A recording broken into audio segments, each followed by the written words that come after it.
Welcome to the Mean Street Podcast with Brandon Benefield, Hey, what is going on here? Adam Howell, Okay, I need 33 1/3 pounds of bacon. Alfred Romero, Because I'm going to tell you right now, I'm like a dumpster. and Adrian Moss. Let's do this!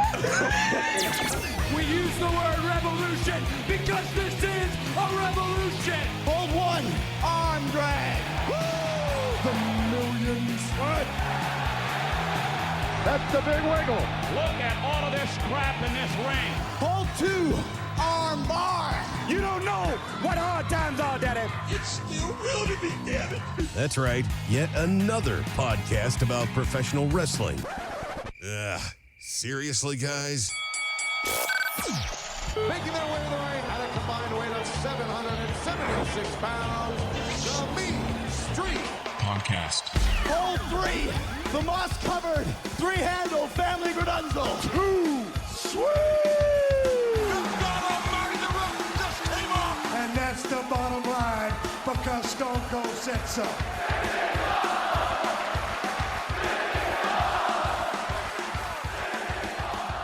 Are we recording? I think we're on. Yeah. Brandon, call us in. Hey, everybody. What's going on? It's the Mean Street Podcast. It's me, Brandon Benefield, a.k.a. B-Double, if you will, joined by my brothers from other mothers. And across the interwebs from me there is A-Bomb2, sweet, Adam Howell. Oh, baby, it's time to deliver some unbiased journalistic integrity on these mean streets that lead to a dead end. I'm here to silence the falseness as I'm raising the standard like a gorilla press slam, baby. And I can't do it without B-Double. I can't do it without the big Moss Man in Bibb County. How are you? Doing good, brother. Glad to see that you're raising the standees. Is that what it said? Is that no? I think we should do that since we're doing figgies and standees. That's true. Speaking of which, can we talk about that yet? Yeah. Let's do it. You take it away, man. This is your baby. Yeah, so just a little side project, the Mean Street Podcast on our YouTube channel, youtube.com/Mean Street Pod. Be on the lookout for a new drop in the coming few days, coming week, whatever it may be, whenever our intern gets to it. We are going to have a new show called Figgy Time with the Mean Street Podcast. And it's myself, it's B-Double, it's Big Moss Man. And we talk about wrestling figures and what they mean to us. The wrestling figure business right now is booming. So it's just a good way to celebrate pro wrestling culture. So be on the lookout for that. It was a lot of fun. We unboxed a new WWE Elite figure that's on shelves right now as a Target exclusive. So you'll know when that video drops because you've already subscribed to our YouTube channel. And if you haven't, you're doing that right now. So that's what I'm excited. You guys excited? I'm super excited because it gives people a chance to say Figgy Time. And I think that's great. I love Figgy Time. I love Figgy Time too. Like we actually named it that like just on a whim. I wanted to call it like Mean Street Toy Cast or Beers and Figs. I just want to say, it's Figgy time! You know what's great, Adam, is you're coming down to the Moss compound next week, right, for the week. That's true. And we're going to go to the Dirt Mall. We're going to go to Smiley's. Ooh. And we can go on a hunt, and we'll call them Figgy Finds. Figgy Hunts. I like Figgy Finds. Figgy Finds. Figgy Figgy Finds. Finds. Figgy Finds So, rolls yeah, off we're the gonna tongue. do that. And we just hope that it's content that you enjoy. But tonight is a special episode. Brandon, what are we going to do? So we talked about this a little bit last week about, what if we with not a lot of stuff to talk about currently in the pro wrestling landscape, what if we went back and looked at some old pay-per-views, whether it be WCW, WWF, WWE, maybe some crappy pay-per-views that maybe we either never saw before, maybe we saw when we were younger, or like, wow, that goes down in history as a terrible pay-per-view. And we decided, hey, we gave ourselves some homework. We were all going to jump on the WWE network and take a look at nWo Sold Out 1997. Now, did everybody do their homework? Absolutely. Yes, not only did I do my homework, but I took notes. You took Well, notes. Okay. All right. I did my homework. I did turn it off in the middle of the main event. Alfred, thank you for joining us. Hey, Alfred, get here whenever you want to. Oh no, Now, sorry. you can see sorry, from a gentlemen. screen that We there's were- technical difficulties there. No, I'm sorry. I had to take a phone call. I was on the phone with your girlfriend, Adam. Oh, Amy Ma? Yeah, too bad. You see, I didn't bring my work computer home. I have my laptop, and for some reason, the audio, I couldn't join the audio. So I was switching over to my phone to join you guys, and then all of a sudden, I get a call. Amy is calling me. So, of course, she's way more important than the three of you guys put together. Hands down, there's no question about that. I was You're about right to say, on the money. if that might be a debate. That might be a debate for a whole other podcast episode itself. No debate. Not hands down, hands on. She is. Well, she sends her love, Adam. She sends her love. Don't do that. And anyways, what's up, Alfred? What's the latest? What's the scoop? She was wondering if you still had that Cobra Commander jacket. I do. No, I do not actually. I'm not a hoarder. I get rid of crap. So Alfred, that's exciting news. I can't wait to hear what comes of that. But the meetings now. But the meetings right now are focused in on what our homework was. Brandon asked us. Me and Adrian, we asked.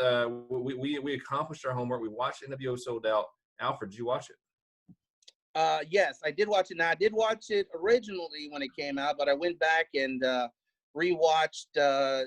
Some of the events, some of the amazements that was the Sold Out program. So I'm not exactly sure where you guys are in the topic of conversation. We literally just started. I asked if everybody had done their homework and gone back and watched the pay-per-view. I'll be curious to hear, since you actually watched it live back in 1997 and then rewatched it again recently. I'd be able to be curious to hear the difference in opinion. Hold on, Brandon, you didn't watch it when it first aired? When it first aired? No, I did not. How many times have we talked about this on the podcast that I just started watching wrestling around 1997 that year? This happened in January of 97. I hadn't been watching yet. And not only that, I think maybe me and Mossman talked about this off air. That's why I had it in my mind that we had already discussed this. But I think this was off air last week. I never watched any pay-per-views when I was younger until maybe 98, and I watched 3 or 4, but it was always at a buddy's house. My dad let me get one pay-per-view, and it happened to be Halloween Havoc 1998. And not only did we have problems trying to get it on the television at our house, but then that was the same pay-per-view where it cut off right before the main event. And so we never had any more pay-per-views in my house, unfortunately. But yeah. Well, I mean, I'll tell you right now, if there was a pay-per-view meant to get that particular year, it's a good thing you got Halloween Havoc. I mean, I'm just serious. Think about all the amazing pay-per-views you could have had the opportunity. Bash at the Beach, Starrcade, all the good ones, and you ended up with Halloween Havoc. So yep. Anyways, that has nothing to do with anything. But this week we're talking about 1997 Sold Out. Hey, let's get into it. And apparently there were more than one. I don't remember there being more than one nWo Sold Out. But Adrian, you said you took a lot of notes. I did. Why don't you? We're just going to go down the card here a little bit. Why don't you start us off? Well, before we start on the card, the show opens with the very dated, trying to look dated, black and white filter, like the bad film filter, where it's like real grainy and it's supposed to look like a reel-to-reel movie. Yeah. And in comes the nWo in a convoy. Now, not a convoy of limousines, helicopters, tanks, Chevy Silverados. No, they decided to make this convoy in garbage trucks. So garbage trucks rolling in, and it was in like sub 15-degree temps. We're talking Cedar Rapids, Iowa, going into the five-season center, Cedar Rapids, Iowa, January 25th, 1997, and it was snowing outside, clearly. And so here's the thing, that's what's funny is like this is a strange, rare Saturday night pay-per-view. So was it a Saturday night pay-per-view? I didn't know that. I didn't catch that. So here's just a full disclosure before we get back into the intro. they were trying to do anything they could do differently. They were trying to do differently because it's the nWo. So that's what their goal was. So we're going to talk crap about this pay-per-view, but ultimately, in a lot of ways, they succeeded because their goal was to do something completely different, and they accomplished that. So I would like to opinion, actually touch on that at the very end about so, that. So we see you're getting the setting here, right? Black and white, grainy footage, which is not abnormal for the New World Order. They had that's how they shot their vignettes early on. So Adrian, they're coming in with trash trucks. Garbage trucks, which I thought would have been right up Alfred's alley, since he's the man of the dumpster promo. Alfred, what did you think about that when you saw the garbage trucks? First, I think Adrian is probably the funniest, most talented person on this podcast by far, and without question. Oh, hands down. I mean, hands on. Yeah, hands on too. Yes, of course. I can't name another member of the podcast that has a catchphrase, but go ahead. Yeah, my catchphrase is spaghetti night. Yeah, that's it. It's spaghetti night. That's my catchphrase. Or F you, Adam. It's a limp noodle is what it is. Oh, is that what it is? All right. Garbage truck. I was watching it and I just thought it was just really just bizarre because normally they roll in limousines and they've got entourage and airplanes. It was like the complete opposite of a Ric Flair promo. Yeah, it's like everything they strive for, women and cars and oh god, we're gonna get to the women in this pay-per-view later tonight. It's like, hey, baby, you want to get on the back of this garbage truck if you ride into the arena? That'd be hot. I just thought it was just that right there did not give me strong promise for how the rest of the event it was was definitely some wrestling foreshadowing here. That's what I told Mossman is that like this should have teed it up for us right off the bat that okay, this whole thing's going to be garbage. They're writing it on garbage trucks, and the fact that they were focused in on Bischoff and he's like trying to sound like this badass, like oh yeah, here we come, and he's trying to look all cool. And then the one thing they showed Six, aka X-Pac, and he just goes, ah, look at me, ah. Which, by the way, that was like my favorite part to watch was that opening because a lot of that I obviously don't remember from watching it originally, and then watching it now I just go holy, like you could tell how like they just were not digging what was going on, and there was no music of them coming in either, right? It was just like, there was nothing. So no music. And I listened to the 83 Weeks podcast in preparation of our review here tonight, and Eric said on that to Conrad that Conrad asked, like, why garbage trucks? And he said, well, that's just something Vince would have done. I'm here to tell you that he's right. He's right, but I don't think that's the real reason. I think that they probably wanted something cool, but all they could get. In Cedar Rapids, Rapids, that was it. By the way, real quick, let me just chime in here real quick. It's funny that you say that, and I never dawned on me until just now that he said that's something Vince would never do. Now, when Bischoff ended up going to WWE and they had his whole storyline was played out, Vince ended up literally throwing Bischoff into the back of a garbage truck to finish off his storyline. I don't know if you recall that. So anyways. It's poetry. It rhymes. And so they're going into a venue that seats 5,120 people, according to Wikipedia. And that's about the size of the Macon Centerplex, Macon Coliseum, if you're aware of that. That's a very small venue. Let's talk about the announce team. We going into the show, we've got Eric Bischoff, we've got Ted DiBiase. What do you guys think? It was just like they were trying to be different just to be different, and instead of just trying to do something different, they're like, hey, well, let's just not do this and still try to do our job. And it just looked weird, like them having no table and then just sitting on boxes. And I thought it was like speakers. Or maybe it was sitting on speakers. I think they're like even speakers. before then, like Easy E gets up on that at the top of the Titantron, the podium. The podium, yeah, he's sitting there screaming on the podium like it's a damn Marilyn Manson concert. I'm like, what is going on here? This is this is weird. And then it go down 3 steps and sit on some boxes, and we're gonna call commentary for the night, guys. My favorite part is when he gets there and makes Miss Elizabeth like take off his jacket. Oh. And then, and you get like, it almost like you can see the disdain in her face. And it's because then he makes her like put it back on him. No, it's And, he took off his like winter leather coat, and then he put on his cool leather coat to call commentary. Like Mr. Rogers of wrestling right there. So he comes in, changes the coat, and except the only thing about Mr. Rogers here, he wasn't very nice to Miss Elizabeth. He wasn't, so he was not. And very, very shameful because Miss Elizabeth. God bless her. She's the first lady of pro wrestling, and that was Yes. a very cringe-worthy thing. And honestly, even if Macho Man and her were not together at the time, like Macho Man would kill someone who messed with her, and that's a fact. So that was cringy. And honestly, just the announcing overall, man, like they were in character, so like they couldn't put over the WCW talent at all. Right.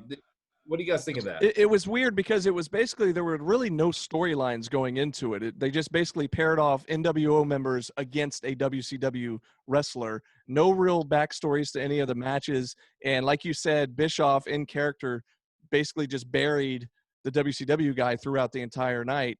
And it was just very strange. And the other thing I wanted to say too is the production seemed off, or maybe it was like that intentionally. Like there were just like, the timing was all off on different segments. And I don't know if there were like the director in the back, just the cues were off or something. Like they kept trying to toss it to different things. And it was just the timing sucked. The scripting or there was no script. It felt like they didn't rehearse anything. It's like they just threw the whole pay-per-view together. And going back to the production thing about the camera timing, I noticed that too.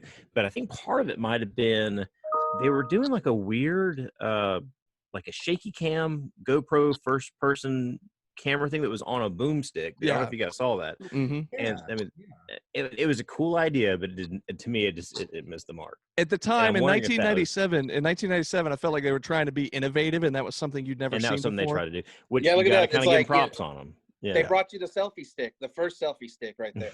Yeah. Well, was it a camera or a microphone? It was a No, camera. it was a camera. It was almost like I mean, I don't like it was like a cigar. It was literally a camera about this size. It was essentially what a GoPro is today would have been back in 1997. But they like literally duct tape it to a boom mic stand, and they were just like shoving it in the ring. Maybe that's just the budget they had for that event. It was trying to give you like the inside the ring shots and the feel like you're actually in the middle of the match. Like, and I kind of like saw where they were going with it. I'm like, that's a cool idea, but it was the very first time they'd ever tried it, and I don't know. It never lasted, apparently. It's. I mean, you can't knock them for trying to be innovative. I know they. No, also, you can't. You can't. 1995 or 1996 Halloween Havoc, they had the referee wear a helmet with a camera attached to it. Oh, I didn't know that. I have to go back and look at that. It was the referee. It's funny. It was called the referee cam. And are you making this up? No, I swear it's the one. Where this sounds like something you would make up. Sounds made up. No, hang on. Hold on, I'm gonna look it up. I'm gonna do some research. Go ahead. While he's doing that, go ahead, Adam. But while he's doing that, I mean, you look at it today. I mean, they've got a camera in the ring post now, but they rarely ever use it though. But that's still the thing. They were trying to innovate at the time. So honestly, like I don't remember WWE or WWF at the time trying to innovate with camera angles like that. Like no, I don't think they were at the time. But look at the camera. There was a big botch, and I haven't seen it. I saw the clip on social media today. Are you guys getting thunder out there? Yeah, a little bit. Okay, it's like right over my house. There's a big a botch that's being posted on from AEW this last week of Ray Phoenix just doing some very bad punching to whoever he was fighting, and the camera was right on him instead of switching over. And then you go back, and you would never see anything like that with WWE. Like the WWE camera team is like top. I mean, I'm assuming as far as like live pro wrestling that's recorded, you're not going to be able to beat WWE's camera team.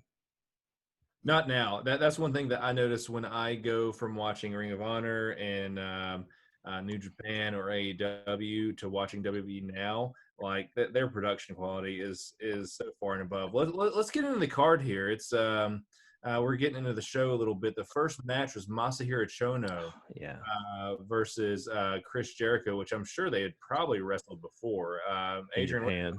Yeah, Masahiro Chono, of course, I think he was the first like nWo Japan guy that they signed, and him or Scott Norton.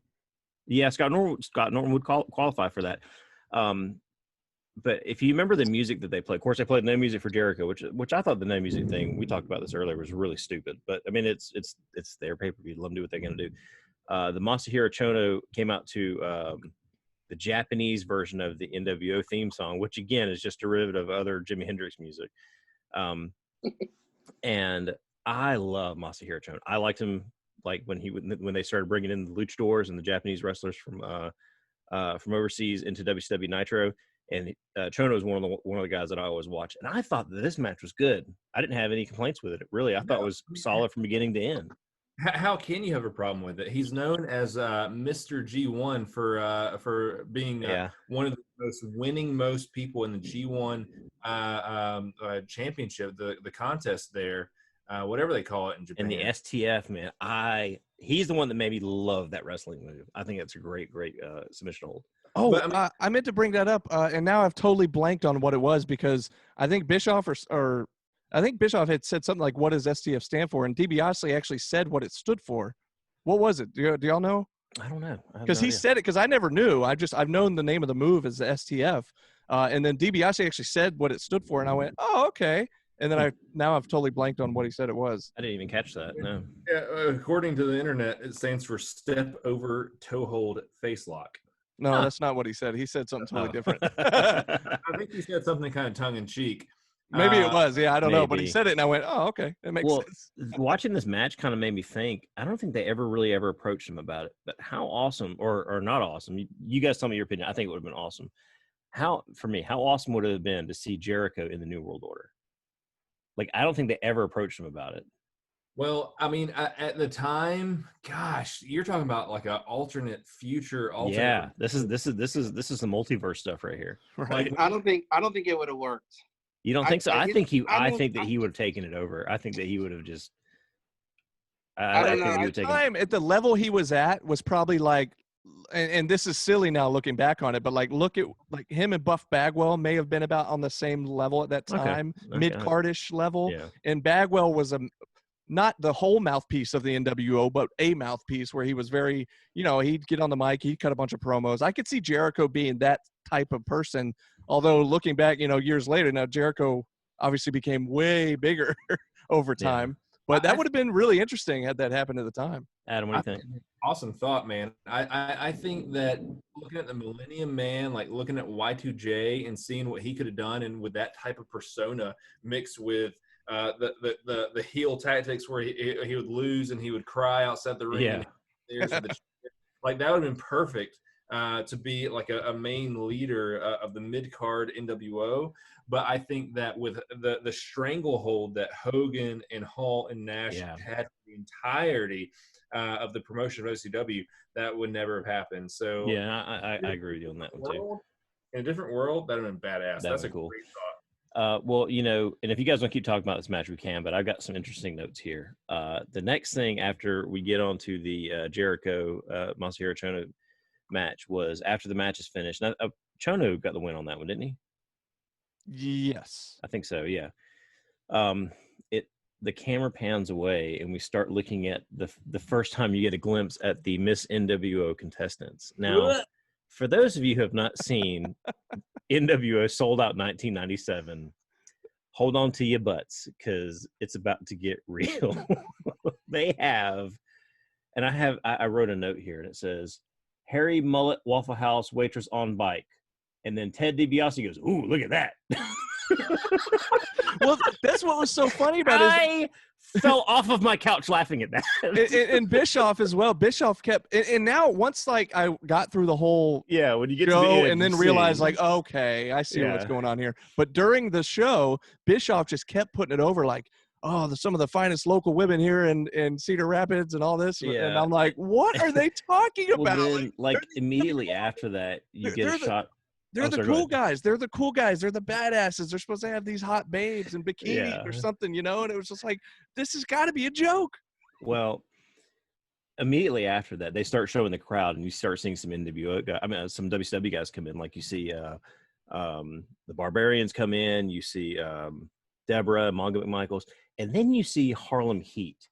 And Harlem Heat isn't wearing like their wrestling gear. No, they're wearing their street gear, and their street gear is turtlenecks and chains on the outside, and it is legit. Like, I was watching this, and I'm like, they're in rats, okay? Like, these people are chanting USA, and in the ring are Jericho and Masahiro Chono. Like, right. A Canadian and a Japanese guy. What are they going to do when they see Harlem Heat show up like this? Because they meant business. Well, that and like Sister Sherry, man, We've had this discussion before, and I think that can we say weird boner on this Yeah, we can say program? Okay, I think that the Sister Sherry is definitely a weird boner. weird boner. You know what I mean? I see what you mean by that. Yeah. Yeah. Where at first you're like, ugh, and then you're like, Ah. Okay. Like maybe after like 13, 14 drinks, this might look all right. No, weird boner is. yeah, you gotta be completely sober for weird boner. You're like, is that lady walking her dog? Ugh. So here's the thing: like, what a show! Like, what a show this could have been if produced like in with the typical wrestling norms. Because you start out with Chono, who was a Japanese legend, and you start out with Chris Jericho, right? What a start! What a great match! Great match, great start. Yeah, I'm with you on that one. 11 minutes 8 seconds long. Chono takes the win for the NWO, first NWO score of the evening. Next up for bid, we have Big Bubba Rogers, a.k.a. Ray Traylor, a.k.a. Big Boss Man. This is just before he returned back to WWF, going up against Hugh Morris. What? It's funny. Humorous. Hugh Morris. What? Adrian, what did you think about this match? It was a Mexican death match, by the way. Mexican. Yeah, which did they ever say that it was a death match? They didn't, and the only reason I know that is because I'm going to look up what the card is, and that's how it has it listed. But when they started doing like hardcore stuff, I was like, wait a second, is this like a no DQ? What's going on here? Because it shows Ray Traylor grab like I think the chain was the first thing he thing he grabbed, and he hit him, and I thought, oh, Nick Patrick just being Nick Patrick, and then Hugh Morris hits him with a chain. I'm like, oh, is this a hardcore match? And I just wasn't. Well, the other thing Bischoff kept saying, like Bischoff would like say rules and be like, well, Nick Patrick is letting this one slide, I guess, or he would say things that like, and so then I was like, is this a no DQ? Is it supposed to be? Like, what's going on here? But so honestly, think about it though. It was what's that? That's typical WCW for this era. Very true. But also you got to remember now, Bischoff obviously had been a play-by-play guy previously, but during this time, like there was no real play-by-play guy there calling commentary. So I feel like had there been a Tony Schiavone or Mike Tenay or somebody else there, could have really kind of kept us on track as far as what we were supposed to be paying attention to. But when it's Bischoff and Ted DiBiase and they're just kind of not really following a script, it's just kind of like, whatever.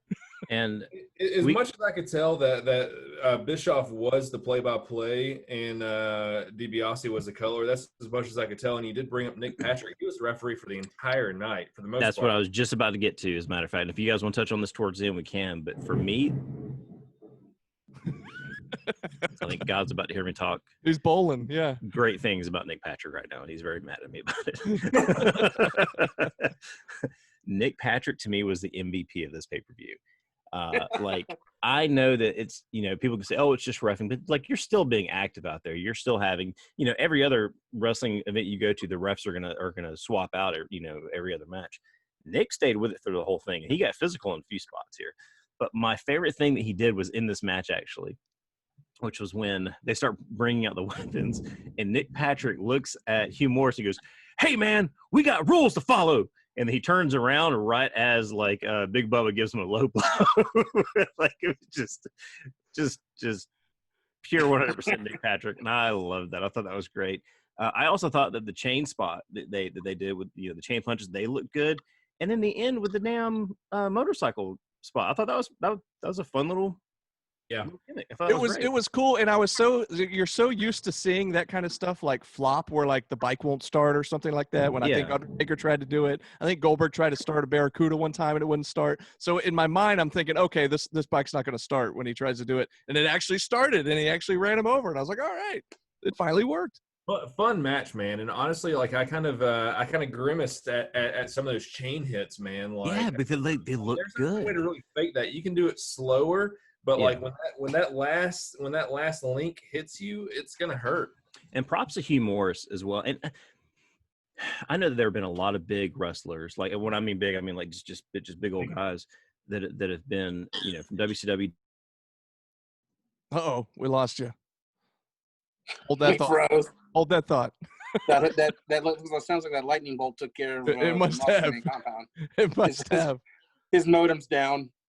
All right, guys. There you Sorry go. about that. Yeah, Guy was you're good. upset over me giving Nick Patrick props there. Yeah, look at that.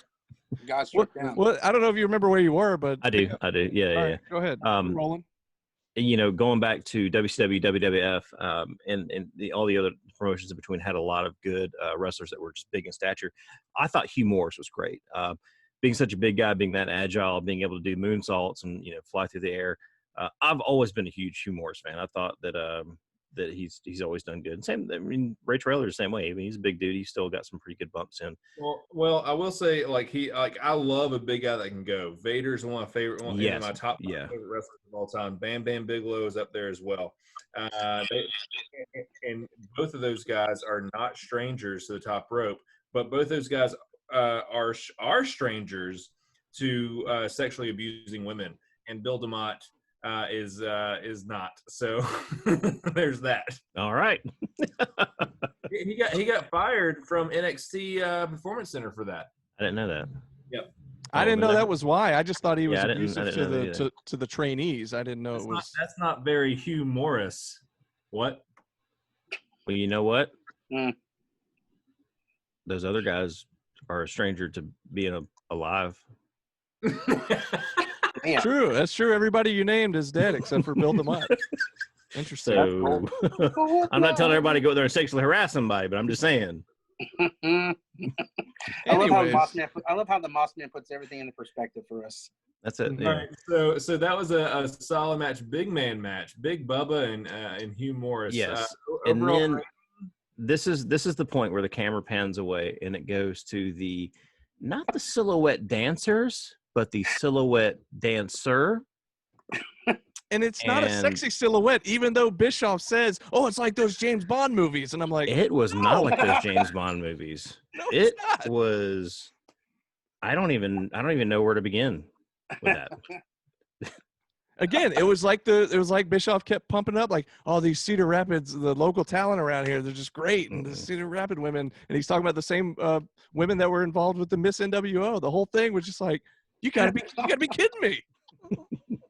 I don't get it, but whatever. I got it at the end. Once, like I said, we'll get to it. But at the end, I went, "Oh, okay." Very, very interesting, and you know, yeah, we'll get there. We'll get there.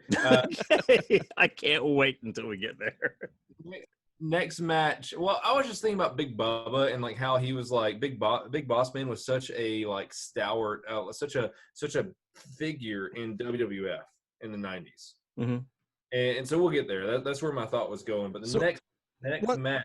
Well, since you mentioned him, just real quick, like I want to go back. Like I said, so 97-ish, like mid 97 is probably when I really started watching. So I'm going back and I'm watching this pay-per-view for the first time ever, and I'm learning things that I never really knew about until I went and watched this from 1997. First of all, I always thought when he was in WCW he was Ray Traylor. So when they were calling him Big Bubba Rogers, I was thrown off. I was like, wait a second. I either know him as Big Boss Man or Ray Traylor. I didn't know Big Bubba Rogers was ever his name. I think that Ray Traylor, when he came into WCW, that was his gimmick, and it was almost like mafioso type or something. Like he would wear suspenders out to the ring, like ring gear, and I think he wore like a hat. Mm-hmm. But then as he joined the New World Order, he was Big Bubba Rogers. Well, so something else that like totally caught me off guard, and you guys can make fun of me all you want because I'm used to it anyway. But so Deborah, I always knew Deborah from WWF, either being the manager of Jeff Jarrett or later on marrying Stone Cold Steve Austin in real life. And I knew her name was Deborah McMichael. However, I did not know she was Deborah McMichael because she had been married to Mongo McMichael until I'm watching this pay-per-view and they're in the crowd together and they're referencing that they're married and whatnot. And I'm like, wait a second. Mongo McMichael was married to Deborah, and that's why she's Deborah McMichael? That now my mind was blown. Number one, Deborah gets around. Number two, Mongo McMichael is a football player. Well, I knew that. So that's what I probably was- one of the people I hated the most in WCW. So yes, on I think it's called WrestleBotch on Instagram. Every single Monday they have something called Mongo Monday, and they post a clip of a botch from Mongo McMichael, and they can be. Oh, there's a slew of them. This will last for years because there are so many botches. He is god awful. And yeah, sorry if he's listening, but you were very good. No, But I don't think he has internet. Now here's what's funny. So I knew he was a former Chicago Bears football player. He ended up in the Four Horsemen somehow, even though Four Horsemen was supposed to be like great, talented Good guys. wrestlers. Yeah. So how in the world that ever happened, I don't know. Now, referencing back to, I think it was last week, Adam, you were talking about baseball card collecting had become a thing again. I went back and found some old shoebox fulls of baseball cards, and they also had some basketball and football cards. And just take a look at what I found in there. Is that Mongo McMichael? Steve McMichael from this is from 1989, a Chicago Bears card, Topps card of Steve McMichael, and I was like, "Holy crap, that's Mongo!" He just like his gimmick in the WCW was just like he was an angry coach dad. Like he was just there to yell at some little league kids. Like I just did not. Now help me out here on my timing. What came first? Was he commentary first or wrestling first? I'm guessing he would have been wrestling first. Okay, because I remember him being in the. I don't remember him being on commentary. I remember him being in the commentary for a brief time, and I just wasn't sure around what year that would have been. But yeah, he wasn't very good on commentary either. Anyways, yeah. So yeah, there's just a lot of little things that I was picking up from 1997, going, "Wow, I just never knew this." And Deborah being one, I didn't know she was in WCW. Ray Traylor, Big Bubba Rogers, same guy. So anyway, well, let's move on to the next match. It's Jeff Jarrett versus Mr. Wall Street, formerly known as Erwin R. Shyster, formerly known as Mr. Rotunda, Bray Wyatt, and Bo Dallas's father. Do we want to talk? Do we need to talk about this match? This match wasn't all that great, but there is one thing that I wanted to bring up. Was right when I saw Jeff Jarrett, the first thing I thought of was Adam Howell and how much he hated that outfit. Yeah. Like he had this weird like thing going on. Where he looks like he sits like reverse on a freshly painted rocking chair. Yeah. Oh, man, he looks like a Cracker Barrel rocking chair. By the way, not only I have 2 points here. Not only was he a part of the Four Horsemen going into this, which he should be, he's deserved of that. Okay. But we also lost our fourth host. Right. I just texted him, and I don't know. I don't know what happened. He's not replying. He may be having the thunderstorms that are all right over Macon right now as well. I didn't have any notes on this match. I made a little frowny face next to it because it was the match. This is where I started. The pay-per-view started to lose me a little bit. I was like, So a couple things. One thing is that IRS, I knew who that is. No idea. I had no clue he was ever in WCW. That's where he tagged with did he tag with DiBiase in WWF or was that WCW? WWF. As the Money Incorporated. Money Incorporated. I thought they did that in WCW as well. Did they not? Maybe. I don't think Ted DiBiase really wrestled in WCW. Yeah, I always remember him as more of a manager type. He was in the NWO, but he's more of a manager type persona. But I could be wrong. But yeah, so first of all, I didn't know he IRS ever came to WCW as Mr. Wall Street, and beyond that, like I had no clue he was ever in the NWO. Like I was seeing guys in the NWO that I'm like. Oh, the NWO hired everybody. I know eventually, but like this was early on, and I don't remember IRS being in the NWO. Well, Ted blew my mind. He was the fourth man. Mm-hmm. That's a big deal. Yeah, Hogan was the third. Mm-hmm. One after Hogan. Anyway, by the way, real quick, when this was like before COVID hit and they were going to actually have the WWE Hall of Fame this year, and it had been announced that the NWO was going to be inducted, and it was going to be 4 people. It was going to be the main 3 and then X-Pac for some reason. And Adam, I remember he was like kind of vying for him to be like, oh, he should be in it. And I was like, no, he shouldn't. So look, in the beginning of this pay-per-view, the big giant, not Titantron, whatever they call it in WCW, there was 3. And it was Hogan, Hall, and Nash. And then Bischoff was standing at the podium doing the introduction. And so in my mind, not that Bischoff would ever be inducted in the WWE Hall of Fame. Maybe he will, maybe he won't. But in my mind, those should be the 4, or at least just those 3. And then if you're going to include a 4th, make it Bischoff. But anyways, that's neither here nor there. Next match we had after that, or you guys done on the Double J and I don't have anything else for it. Michael. Next one we had was the American Males, Buff Bagwell, Scotty Riggs. I thought this match was great. I really, really liked it. The first thing that kind of popped out at me was that I forgot that Buff Bagwell wore a choker, and I always thought about the chicks in high schools that wore chokers. I'm like, they were whores. So yeah, the girls who wear chokers are down for they know what's up. But this you know Buff's a gigolo, and he was prior to wrestling, and he was after wrestling. Oh, you know what? I do remember that. But it makes sense. The like match off air, you know what it means. Off air, you know what it means, right? What? I'll tell you later. Talking about gigolo? Well, don't make me have to make edits. Is it something bad? Then we don't. It's horrible. Okay, well then we'll talk about it. Okay, later. yeah, We'll talk about it later. We'll do an off-air text. Anyways, go ahead, Moss Man. Yeah, this is also the first match where it went from becoming a WCW/NWO pay-per-view to an episode of The Office where they host the Dundies because somebody gets a hold of the microphone and just starts going, loser. That's like a.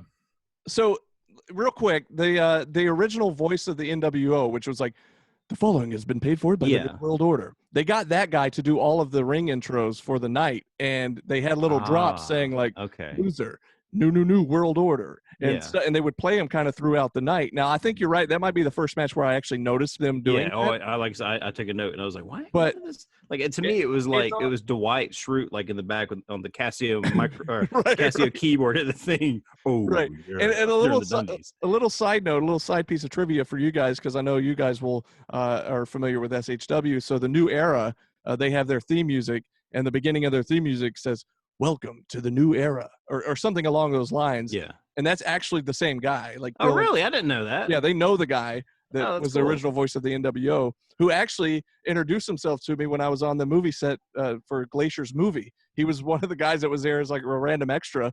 And he's like, "Oh, you're with Southern Honor Wrestling? Yeah, I know Dylan, and I did the voice for New Era." And I was like, "Okay, cool." So yeah, it was like the original NWO voice guy. And so you mentioned earlier how you didn't like that there was no music for the WCW guys.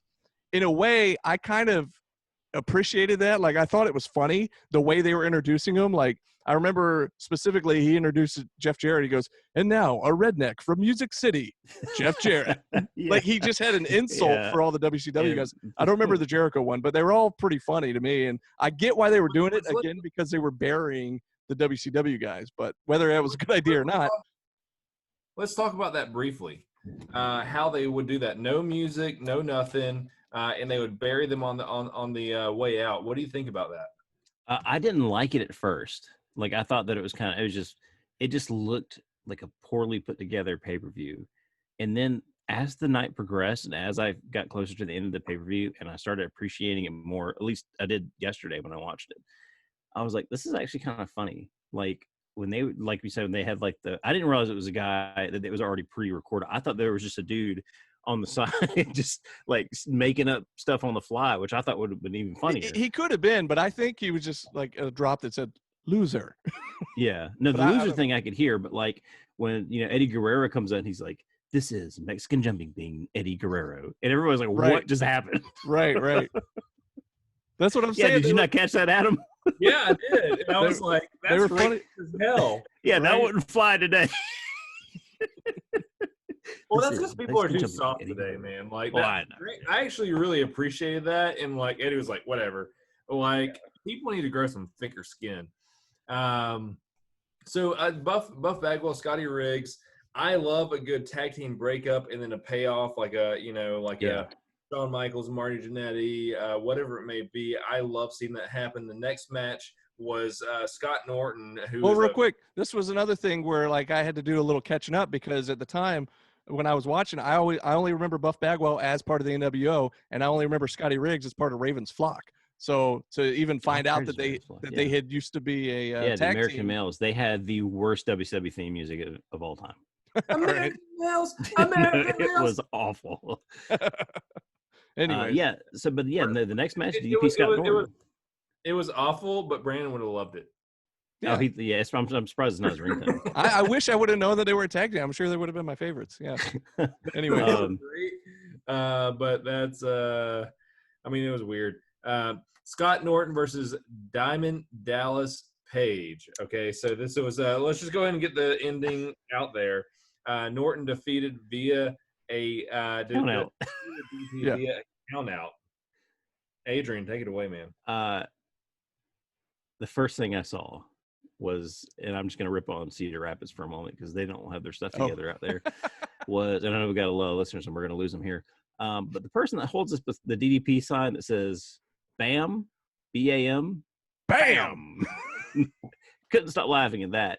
But to me, man, seeing DDP walk out to the ring smoking a cigar, I'm like, oh, And during the match, he grabs it off the ring post, takes a love drag. every bit of that. That was great. But man, the match was great. And then when DDP, they did the whole NWO spot where they're trying to get him back into the NWO or get him into the NWO for the second time. The crowd, Cedar Rapids pop for that was enormous. Biggest pop of the night, I thought. Yeah. But man, the match was awesome. Scott Norton, again, another big guy that's very agile, great wrestler, and that was a great pairing. I thought him, DDP did a stand-up job. What about you? I thought it was an awesome match. Brandon? I was going to say, yeah, I enjoyed that match. It was a slugfest. It wasn't, a technical masterpiece or anything, but it was just a good, solid match. And I've always liked anything, Scott Norton is just a beast. And he looks mean. I don't know how he actually is in the ring. I've never talked to anybody that's actually wrestled him, but he looks like it hurts. And DDP was great. Now, the thing about DDP, I remember them doing that same shtick with Hall and Nash in the ring where he puts on the NWO shirt. And I guess that had happened a couple weeks prior on a Nitro. Yeah, it happened on Nitro. I never realized they basically just redid that whole shtick again on this night, but apparently they did. And it got the same reaction, the same exact thing basically happened. But it was cool. I enjoyed that one. That was a good match. Yeah, but this is one of those things. This is one of those moments where you realize that instead of one of the worst pay-per-views, this could be remembered as one of the greatest pay-per-views if they would have given the WCW guys the credit that they deserve. Because, like you said, DDP got a huge pop when he came out, and if they would have played to that and allowed his music and actually announced well and commentated well, and it could have been really, really good. But overall, great match. And of course, didn't something happen after the match? Buff Bagwell came out? No, that's what we're talking about. That was where the double cross happened. Yeah, that's where he put the shirt on again, the NWO shirt, but then he took it off and diamond cut somebody, Norton maybe. Somebody caught a diamond cutter, and then he took off into the crowd. Yeah. Which that was pretty cool. And then after that, you guys give us keep flowing on. Yeah. Then we got where we at on time, Brandon? We good? We're good. I don't know. I didn't pay attention to when we started, but tag team championship match was next with the Outsiders defending the WCW tag team titles against the Steiner brothers. And this is what we alluded to earlier, Moss Man, about Pee Wee Anderson getting involved, but we'll get there in a second. dang old Randy Anderson, man. Yeah. Dang old Randy Anderson. I just got to say that I love good tag team wrestling, and this was great. Two of the greatest tag teams of all time, Scott Hall, Kevin Nash, the Outsiders against the Steiner brothers. Just freaking awesome, and especially knowing, it's kind of weird knowing that Scott Steiner would end up being like a leader of the NWO a couple years later. That's weird. Hard-hitting match, wasn't bad. Great. I put a little note next. So I've got red exclamation points next to all the great matches. And honestly, most of this card was full. And this is definitely one of them. I thought, and I was never a Steiner Brothers fan growing up because I was just such a NWO mark that I was anything that was WCW I couldn't stand. But going back and watching now as an adult that has a mortgage, the Steiner Brothers are I think, in my opinion, and you tell me if I'm wrong, maybe you guys hear more of the scuttlebutt than I do, but Steiner Brothers, I think, are very underrated. They are, just watching them in the ring, man, they work together so well, obviously because they're brothers, but man, their chemistry in the ring together is immaculate. Good energy. I didn't really have much to take away from this other than the fact that I look at Scott, and this is, I'm going to say it anyways, I don't care. Scott Hall's body is immaculate in this match. I don't know if you guys are watching the same pay-per-view that I was watching, but he looks like he was sculpted by the gods. Yeah. His body was fantastic. Yeah, I mean, he was juicing for sure, too. But I mean, like, what a tag team! I would not say they're underrated at all. I think they'll go down in history as one of the greatest tag teams of all time. I mean, they're up there, in my opinion, with Legion of Doom, with the Hardy Boys, with the Dudleys. I think that it would be a misnomer to talk about tag team wrestling and not mention the Steiner brothers and the Outsiders. And here we have two of them, two of the greatest of all time in the ring at the same time. I loved it. Yeah, it was good. Brandon, Yeah, you have anything to take away from that? It was awesome. And the thing is about the Steiners is it's kind of weird for me to go back and watch old Scott Steiner because I've seen like 25 years or 20 plus years of bleach Big Papa blonde, Pump? short hair, Yeah. Big Papa Pump Scott Steiner. And I had only witnessed a couple years, a year, maybe 2 years of the original Scott Steiner. So to go back and watch the original one, it was just kind of weird because I'm so used to seeing him move so much slower and just kind of like, Yeah, but I don't know. he was still a genetic freak back then, but he had the Yeah. AC Slater mullet going, and I think it was a better look. It was. And the thing is, but he was quick and he was agile and it was just kind of crazy. Like to go back and watch like a young Scott Steiner was like, wow, he really was awesome in his prime. And then he never wasn't awesome, but he just slowed down quite a bit over the years. And the fact that he's still been in the ring as recently as like the last year or two. And it's just such a Well, you have his picture right there behind you there, buddy. Yeah, there he is. It's just a huge drastic difference there. But anyways, no, it's a great match. Did you say huge Jurassic difference? Because that's how I would define his peaks, because they are Jurassic peaks and the freaks love the peaks. And I got to tell you, Scott Steiner's awesome. There's no reason not to like him. Yeah. And I hate that he just had to close his Shoney's in Ackworth. Yeah, it sucks. We never got to broadcast live from there. We were planning on doing that at some point. But real quick, what was the around what time frame? Do you remember when he turned on his brother Rick? I remember watching it, but I couldn't tell you when it was. Because I remember, like, I can visualize it. Like when he turned on him, he was doing the dog thing under his legs, and then he hit him, and I just couldn't remember when that was. And so whether it might have been before or after the match, they were doing that pose, and in my mind I thought, oh my God, is this where the turn happens? And then it wasn't. Research that. I want to find out where that's at, because I was thinking the same thing. Yeah, it looks like it was at Super Bowl 8, February 22nd, 1998. So a year. Okay, so it was a year later, but that was my birthday. Great birthday present. And it says that's when. Yeah, it's your birthday. And it says that's when they faced the Outsiders again. Midway through the match, Rick knocked both Hall and Nash out the ring. Blah blah blah. I'm gonna watch that tomorrow. That sounds awesome. Yeah, sounds good. Maybe that's our next show. Maybe. So the next match, what do we got? Seventh match was, this match was great. Eddie Guerrero versus Six in a ladder match for the U.S. The WCW US belt was one of my favorite belts of all time. Love that belt. And this match was great. The only thing I felt bad about was that it was such an amazing match, but it was on a pay-per-view that goes down as like one of the worst pay-per-views ever. Well, and I want to talk about this pay-per-view being the worst pay-per-view ever. Let's wait till we finish this. Well, hang on. Oh, there he is. All right, rascal. With this, hey, guys, where were we? We're down to the ladder match. Yeah. So, Eddie Guerrero versus Six. I've never been a huge Sean Waltman fan. I mean, just there wasn't much about him that really kind of drew to me at all. But man, he knocked it out of the park in this. And I don't know if it was just Eddie making him look that good, but Eddie did a great job. There's one part of the end where Six does a standing jump kick at the top. They're both at the top of the ladder, and then Six does the kick, and then Sean eats it all the way down, like, on his face. And I was like, and dude, he's hats laid off to out. that guy. He's like laid out yeah. sideways. Yeah. Great match, man. Sean Waltman can go, X-Spot can go, Six can go, man. I just don't, and I'm not saying he's not talented. There was nothing about him or his characters that really stuck out to me other than him hanging on the back of a dump truck going, hey, look at me.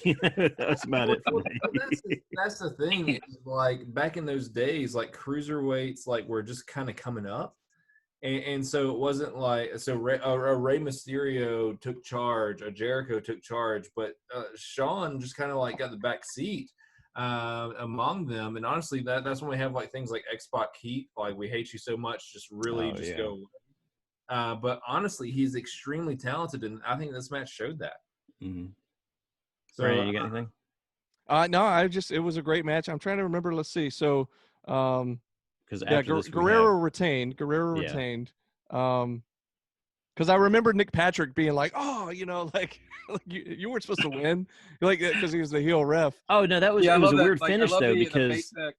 I love the face he makes when he's doing the count. You can just he's so mad at himself for he doesn't want to count it against the NWO guys. Yeah. But this was a weird finish too because they both grabbed the belt at the same time and then they both fell off the ladder. Mm-hmm. And then it was just whoever can grab the belt first, and then Eddie grabbed it first. It was it was a weird finish. And then immediately after this, we go into the coveted Miss NWO contest. This was my favorite part of the whole show right here. Talk about the girls you see at La Vila during the spring break. This was like the opposite of what I saw at Club La Vila in 1997. Hey, by the way, why do mom jeans? Why is their zipper like 18 inches long? I don't know, but like mom jeans today do not look like that. But I think they were that big because they had to get over the fupa, and then once they got past there, they're good. What does fupa stand for? We're good. What? We can talk about it off air. I think I think I would get canceled on that. We'll talk about it off air. Anyway, go ahead. The Miss NWO contest was hilarious as it was disturbing. My favorite part had to be the stat sheets that popped up on the women that came out of this thing, because some of their occupations were bus driver, no surprise there,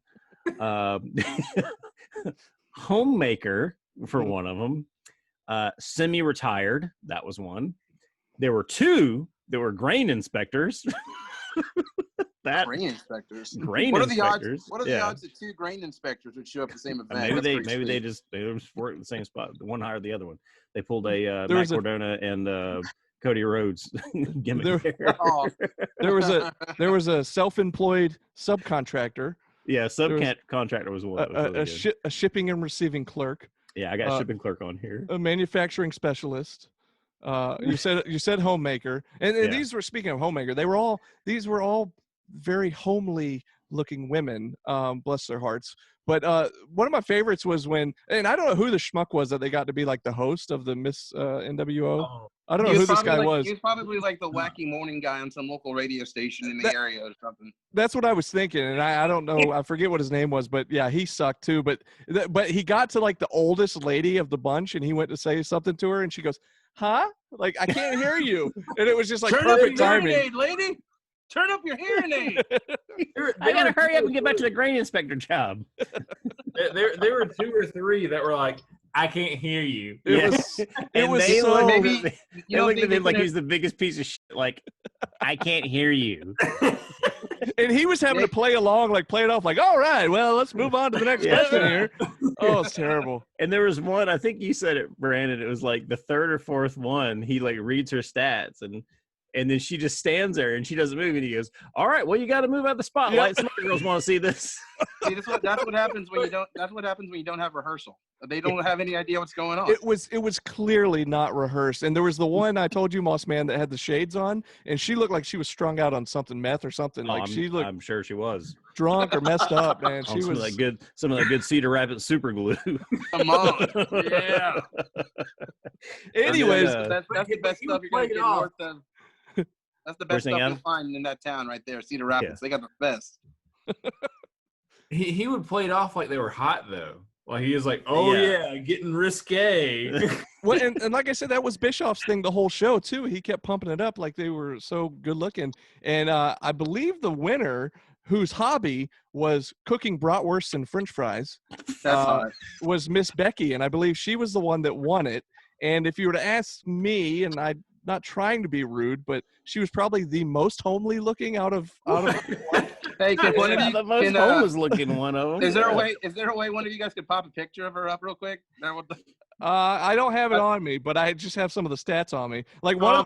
Hang on, I've got it in my wallet. Hang on.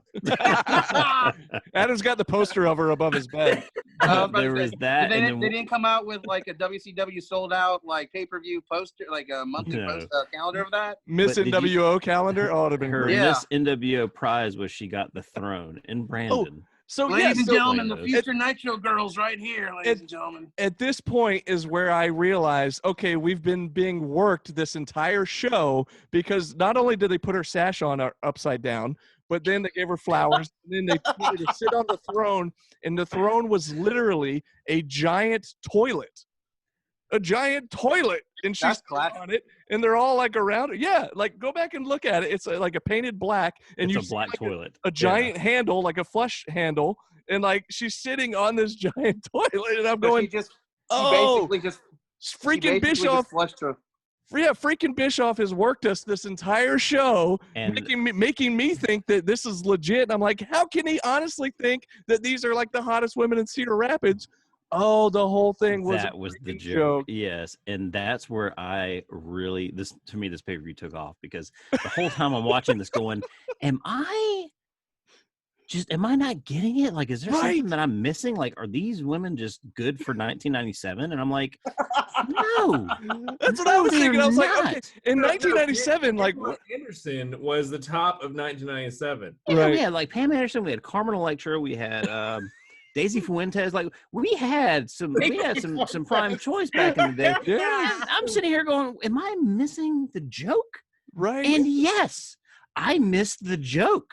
Yep. And like when the whole thing comes full circle, I'm like, because when Bischoff plants one on her, Bischoff like gives her two giant like lip locks, and at that point I'm going, okay, he's just screwing with us. And then she sits on the giant toilet, and then I fell off the couch laughing my ass off. Yeah. So that was great. Because I'd been had by Bischoff. Okay, we good.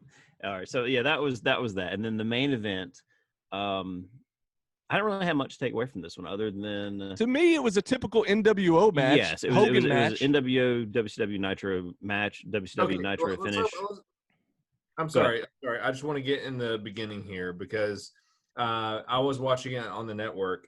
And it was the standard NWO music when Hogan came out. So I looked on YouTube to try to find some original recording. It would have been Voodoo Child, wouldn't it?